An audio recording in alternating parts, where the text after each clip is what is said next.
Guess who got brands talking? Brandlive.co.za. Hello. Hi, Davin. How are you? Great, and you? Good. So glad you could join us this afternoon. Well, this Thank afternoon, you. yes, it is afternoon. So for our listeners who are joining us at this moment, we are joined by Davin Chown, who's based in Cape Town. I hope it's as sunny on that side as it is in Joburg. Davin is the chairperson for the South African PV Industry Association. And today we'll be chatting just very briefly about what the fuss is about renewable energy in South Africa and what the huge debate is with Eskom. Davin, please go ahead. Thanks, Diane. Look, renewable energy in South Africa is one of the great international success stories. The renewable energy program that's been running since 2010 has seen a huge uptake in renewables. We've seen significant benefit delivered to South Africa, ranging from lowering the use of open cycle gas-fired turbines that have been using diesel, so massive diesel savings to South Africa, and a huge net benefit to the country. Huge benefit through to local communities, significant investment of 194 billion rand into South Africa, and there off the back of it, a huge accolade to the Department of Energy and to government and to the industry, basically saying, well done, South Africa, this is a flagship program.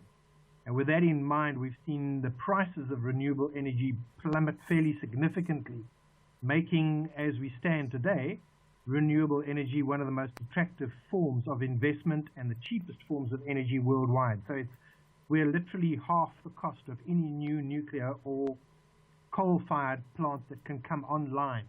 So there's a significant benefit to going the renewables route. And essentially what's happened is that Eskom turned around and said, okay, well, this is a successful program, but we're just going to refuse to sign power purchase agreements until we understand this more fully.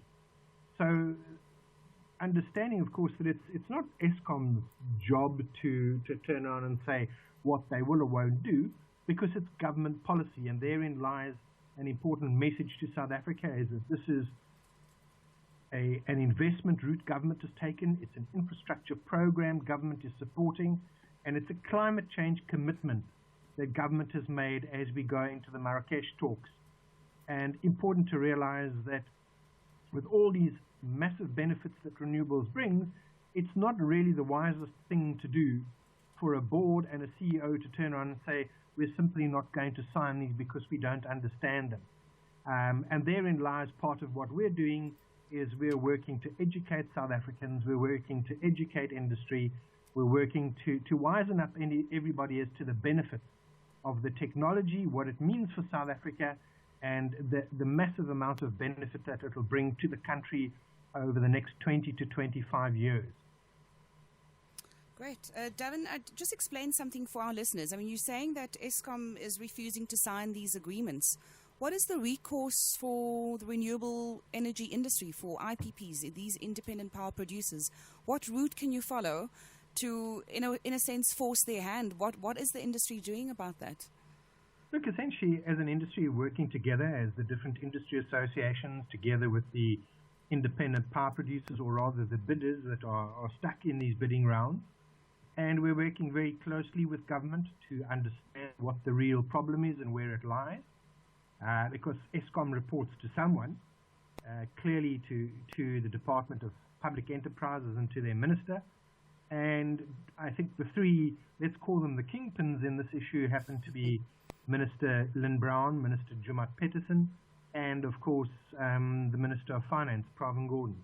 They hold the keys to unlock this process and have the ability to instruct Eskom to move forward with this program. But we all know things are a bit odd and titchy in South Africa at this moment in time. So from our point of view, we're essentially working with the policymakers to say, how best do we move this forward? How do we unblock, and where do we lend support to what they want to do? Secondly, to the constituencies that Eskom is appealing to in terms of its plans to put the record straight for South Africa, for South Africans, and for policymakers, as to the benefits. And the third key area we're doing is we're working with the IPPs to look at various avenues of legal recourse to say, what is it? Where's Eskom overstepped the mark? Where have they breached their responsibilities, both constitutionally, operationally, and in terms of the various legal mandates that they have in terms of the various acts? Where have they breached this, and how can they be called to order? So we're making fairly good progress on all of those fronts, but there's a lot of work to be done yet. But we're confident that in the next while, government will take the correct steps. And fourthly, we're very confident that the new integrated resource plan, which Cabinet has approved for release, will come out in the next week or so, and that'll give South Africans and industry at large a sense of the future energy mix for this country as it evolves over the next 25 years. Davin, we're talking in very high-level terms. I mean, we're talking IPPs and we're talking REAP and we're talking PPAs. For our listeners, what does it mean if we don't go the route, if we don't proceed in terms of our renewable energy investment in South Africa? What does it mean for the man on the street?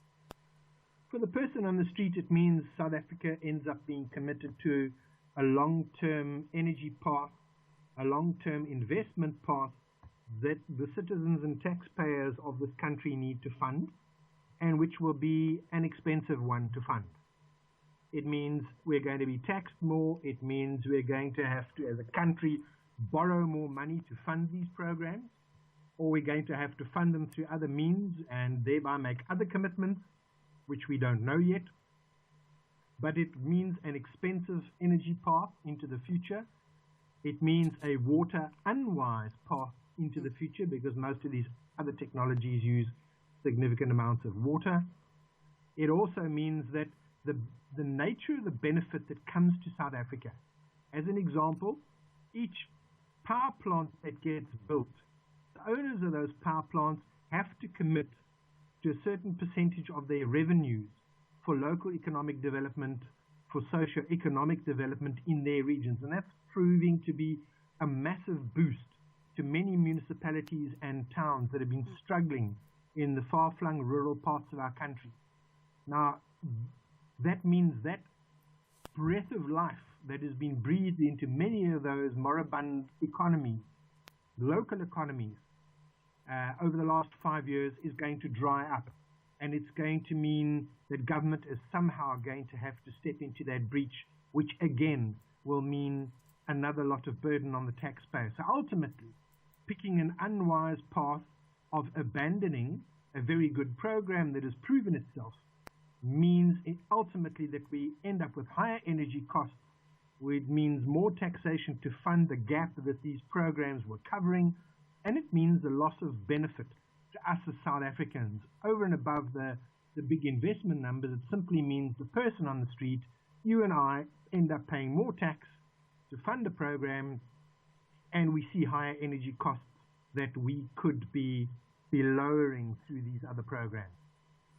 Thank you. For those of you who've just joined us, you're listening to the Greenovation Show, and we are joined this morning by Davin Chown, the chairperson for SAPVIA, the South African Photovoltaic Industry Association. Davin, thank you once again for joining us this morning. You mentioned that taxpayers don't pay for renewables, but this is contrary to what Eskom has been telling the public. What is the truth here? Look, ultimately, the end consumer pays for all energy that goes into the system. But from a renewables point of view, what happens is that plant that gets put onto the ground, those plants that are built, are funded by private sector investment. So we're talking solar plants, we're talking wind energy plants? Yes? We're talking wind, solar, hydro, any of the renewables projects. And so too it will be for all of the IPP investments, whether they be coal or whether they be gas or whether they be hydro large scale. The important point is that the country, the fiscus, does not have to fork out that initial massive capital outlay and try and find a funding plan to support that over the next 25 to 30 years. Essentially, it's private sector investment into South Africa, and the way that that plant recovers its money is through the tariff, the sale of electricity to Eskom, or to a municipality or to a third-party buyer, however that may happen. But in this case, it's through the sale of electricity into the Eskom grid.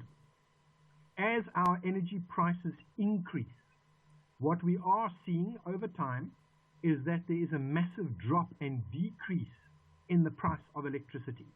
And that decrease in tariff gets passed on to Eskom. So what should be happening is that our energy prices should not be escalating at the rate beyond which Eskom's currently pegged them. We know that Eskom said to us 4 years ago, I think it was the financial director, Mr. O'Flaherty, basically said that the low prices for energy that Eskom tells us we have are in actual fact incorrect, because A, these plants are paid for, but B, we're not reflecting the cost of any new energy investment. And that new energy investment comes from the taxpayer, not from the private sector, given that Eskom is the current owner and operator of any of this new plant that they are bringing online. So essentially what it means is Eskom's got to pay for this, and in order to pay for it, it comes back to you and I, the taxpayer, at the end of the day, to fund a more expensive energy mix, to fund an inefficient coal-fired mix that's aging, and ultimately, as this coal-fired plant is retired in the next number of years, we're going to have to pay, in any case, massive premiums to get our energy fleet back to where it should be. The cost-reflective tariff that Eskom says they should have is 97 cents, yet we've been living under this myth that we've had this cheap power. So when we now look at this, somewhere along the line, the taxpayer has to foot the bill for the mismanagement over the last 20 years. So the tariffs we are seeing now, 62 cents for wind and solar, is way below what it's costing for Medupi and Kusile, roughly R1 and above. So yes, at the end of the day, the taxpayer does always pay, or the consumer pays for the energy, but the reality, and this is proven worldwide, as cheaper power comes on stream, it takes the general blended cost of electricity and it should be going down, not up, because renewables is becoming cheaper and cheaper, not more and more expensive. Coal-fired power and the Eskom fleet is becoming more expensive to maintain. So we need to be thinking long run, and we need to have that picture in mind, that our energy costs are going to escalate because we've got old plant we're running, and it's becoming more expensive to maintain old plant and more expensive to build new plant of the wrong kind. We need to be building more plant of the right kind, lowering our costs and passing those savings on to the consumers. Agreed. That excites me, Davin. I think, and again, I'm just going to put forward a statement, and I want to hear your thoughts on it. In Denmark, they've got the equivalent of Eskom is Energinet, which runs on an NPO model. And for the last 3 years, they've had to reduce the cost of electricity because they started to make a profit. Do we not have an issue in terms of state-owned enterprises and state-owned companies who are trying to run profitable businesses? Is that really what the issue is in terms of the cost of electricity and the investment? It's part of the issue. I think we have a legacy of badly managed state-owned enterprises. I think we took our eye off the ball for a number of years. Secondly, we're in a very different world, particularly as far as energy goes. If you look at all the utilities around the world and those that are participating in South Africa, you will see a very different kind of model. You will see a model where they have split up generation and transmission and distribution. You will see a model where they are looking at different markets and servicing them in different ways. Thirdly, you will see a different kind of energy mix. Utilities and big providers are going for much more decentralized, flexible, modular energy options. They're not going for the large, big, huge capital investment, the big white elephants we call them, because we don't know what the world brings. The world is a much more flexible place. We need flexible options. We need to react quickly. We need to be able to react very quickly to economic downturns and upswings. And we need a system that can work with us on that. So we need to invest wisely. We need to invest cautiously. And the way we do that is through a decentralized system, which preferably uses free fuel, because you get away from the volatility of the fossil fuel markets. And if you start thinking wisely about the way we do things, and if we think in a manner that says how best do we use these resources, that's the way to go. And unfortunately, coming to your original point, our state-owned enterprises, our big entities, are not necessarily geared up to manage things that way. They themselves are these huge moribund organizations which struggle to adapt to change. So it's part of the transition we need to go through. Germany's gone through their Energiewende, as they call it. Many of the European, American, and even developing countries are starting to find exactly the same model works for them. Decentralized, flexible, modular, quick to respond, both in terms of energy output and in terms of investment input. And that's the kind of future we need to be thinking about. That's a great point. And I just from my personal perspective, I think that Eskom has gone, like with climate change, they've gone beyond the point of mitigation. Eskom has definitely reached a point where they need to start thinking about adaptation. Just one final question, Davin. I'm quite excited to hear that this entire procurement program has included socioeconomic and enterprise development as part of the package. Is this the first time it's been done in South Africa, that we've actually placed a prerequisite on FDI, if you want to call it that? Look, I think it is. The issue is that on many of the state procurement programs, and if you look at the tender rules and all this kind of thing, it's focused very much in terms of the supply chain, preferential procurement legislation that is in place. But this is the first time we've taken a bold step where we've entrenched this. Remember that in the mining sector and some of the other infrastructure, we do have our social and labor plans that are required to be put in place, particularly for mining. But when we look at this bidding process to say that those energy projects or plants that are located in particular areas, they need to find a way to stimulate local economies to really significantly improve people's lives. And that's the fundamental tenet in terms of our National Development Plan, in terms of the new growth path, IPAP, all of these state programs and the key pillars behind the NDP and government strategy.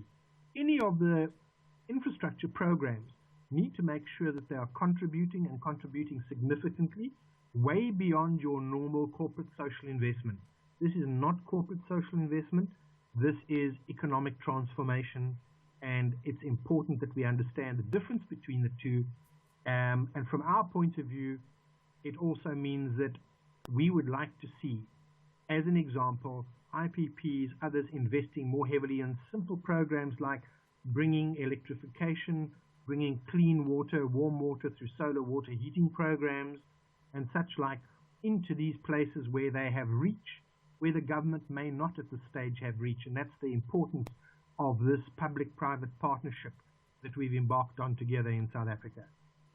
So, Davin, you don't believe that nuclear is part of this clean energy portfolio? I mean, a lot of people argue and say nuclear is probably one of the cleanest forms of energy.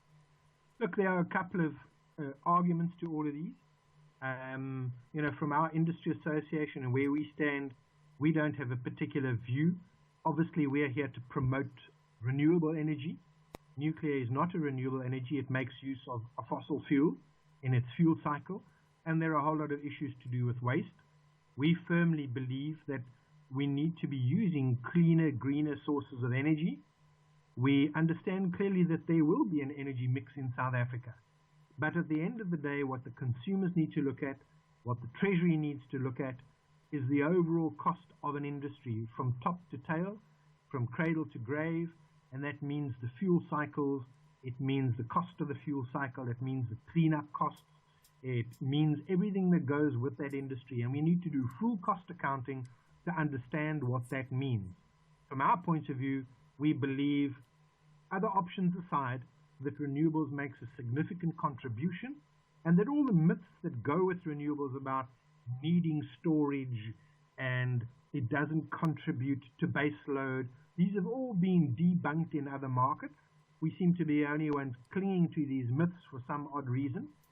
But we certainly believe that the various technologies will play their role, And in the words that Pravin Gordon puts to it, I think it's the most pragmatic view, is that all options will be considered and will be implemented at a pace that's realistic and affordable for South Africa. And that's the big issue. For us, solar, wind, etc. are affordable at a decreasing tariff that they have, and at 62 cents a kilowatt hour, it's already much cheaper than Medupi and Kusile and other options will be. So we need to think pragmatically as South Africans. Davin, I know I said it was my final question, but what is your view on the energy sector in South Africa and the role it plays across the continent? What is your view on it now, and what is your aspirations for South Africans, or the South African IPP market certainly playing a role in Africa? I think the IPP market are playing an active role already. It was envisaged in many cases that South Africa would be a springboard. Some have come, tested the market, tested the waters, and if you look at what's happening in Ghana, if you look at what's happening in Kenya, Cameroon, other places, South African IPPs as well as internationals are already in those markets and making significant gains and inroads. As Africa, as a continent, if you look at the strategy that's been developed with the EU partnership, the grid strengthening programs on the east and west corridors, there's a lot of work that we have to do, but it means huge opportunity to move into these other markets as political stability sets into certain areas. And we do have a volatile continent, and we need to realize that. So it will create opportunity, but people will move cautiously, I believe. But there's a significant opportunity for us to take cleaner energy options into the rest of the continent, off the back of the success in South Africa. But we'd certainly like to see the IPPs, more homegrown IPPs certainly, more homegrown South African operating companies, playing a role in this market and the African market. Great. Davin, we are so grateful that you made some time for us today to join us and to debunk a few myths around the whole renewable energy versus Eskom debate, or perhaps Eskom versus the renewable energy industry. We're hoping that you'll join us sometime soon again, because I think there's still quite a few issues that we'd like to cover with you and talk through, and we're just really grateful that you took some time out of your schedule. It was great. Thank you very much for the opportunity, and we hope to be able to update you and bring further information to bear, because I think it's important that we as South Africans and the general public also understand how these things will affect our futures as we move through this clean energy transformation. Davin, where can our listeners find more information on SAPVIA and the work it is doing? Do you have a website? We do. Our website is www.sapvia.co.za.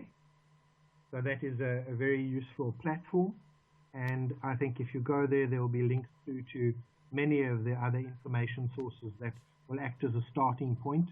If people are on Facebook, there's also a particular